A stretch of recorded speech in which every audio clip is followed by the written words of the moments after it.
Medical కాలేజీల ప్రైవేటీకరణ వ్యతిరేకిస్తూ పెద్ద ఎత్తున ఉద్యమం చేస్తామన్నారు మంత్రి గుడివాడ అమర్నాథ్. పీపీపీ అంటే దోచుకోవడమే అని ఆయన ఆరోపించారు. ప్రజల్లో స్పందన వచ్చిందని, ప్రజాస్పందన చూసైనా ప్రభుత్వం వెనక్కి తగ్గాలన్నారు. కోటి సంతకాలు చేశారంటే ప్రజల ఆమోదం లేనట్టే అంటున్న అమర్నాథ్తో మా ప్రతినిధి Vinay face to face. Senior నేత మాజీ మంత్రి గుడివాడ అమర్నాథ్ ఉన్నారు. ఆయన మసలు చేసుకుందాం. సార్ చెప్పండి సార్, ప్రభుత్వ మెడికల్ కాలేజీలు ప్రైవేటీకరణ వ్యతిరేకంగా పెద్ద ఎత్తున ఉద్యమం చేశారు. ఈ ఉద్యమం ఎలా సాగింది?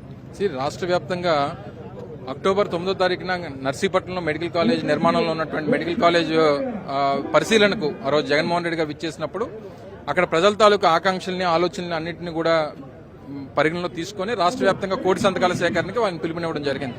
సో రెండు నెలల పాటు జరిగినటువంటి ఈ కార్యక్రమం మధ్యలో మోంతా సైక్లోన్ అని లేకపోతే ఇంకోటని ఇష్యూస్ ఉన్నప్పటికీ పెద్ద ఎత్తున ప్రజల నుంచి స్పందన రావడం, దాదాపు 1,10,00,000 1,20,00,000 సంతకాల వరకు సేకరించేటువంటి కార్యక్రమం చేశాం.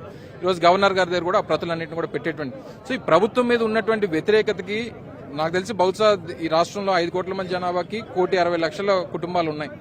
అంటే దాదాపు 1,20,00,000 1,30,00,000 సంతకాలు అని అంటే ప్రతి కుటుంబం ఈ రాష్ట్రంలో ఉన్నటువంటి ప్రభుత్వం మీద వారి తాలూకు వ్యతిరేకతను తెలియజేస్తా ఉంది. ఇది నేను చెప్పిన మాట కాదు, సంతకాల రూపంలో ప్రజలు చెప్పారు. నిన్న ముఖ్యమంత్రి గారు కలెక్టర్స్ కాన్ఫరెన్స్ లో ఏం చెప్పాడు? 18 నెలలుగా పనిచేస్తున్నాం, అవుట్పుట్ అనేటువంటిది లేదు, ఎక్కడ కూడా ప్రజలు మనం మెచ్చుకోవట్లేదు అనేటువంటి మాట చెప్పాడు, ముఖ్యమంత్రి చెప్పాడు.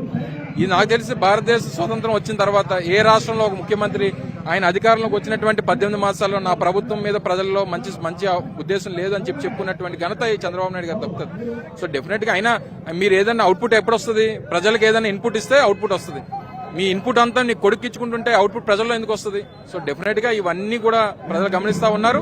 ఆ ఉన్నటువంటి వ్యతిరేకత కారణం ఈ రోజు కనబడతా ఉంది. డెఫినెట్ గా మొన్న జరిగినటువంటి ర్యాలీలు వచ్చినటువంటి స్పందన చూశారు, ప్రజలు పెట్టినటువంటి సంతకాలు కనబడతా ఉన్నాయి.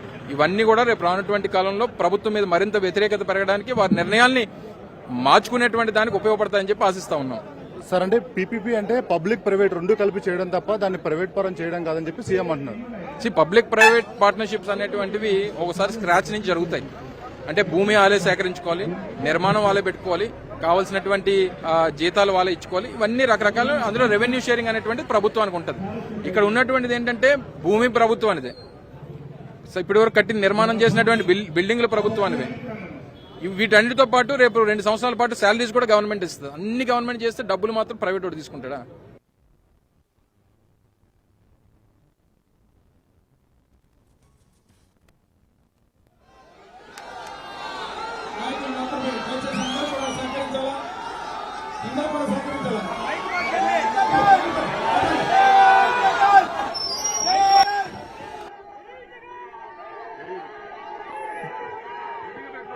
దయచేసి బాబు,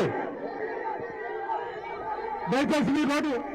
రాష్ట్ర వ్యాప్తంగా కోటి సంతకాలను సేకరించింది వైసీపీ. మెడికల్ కాలేజీల ప్రైవేటీకరణకు వ్యతిరేకంగా సేకరించిన కోటి సంతకాల ప్రతుల వాహనాలను జెండా ఊపి ప్రారంభించారు వైఎస్ జగన్.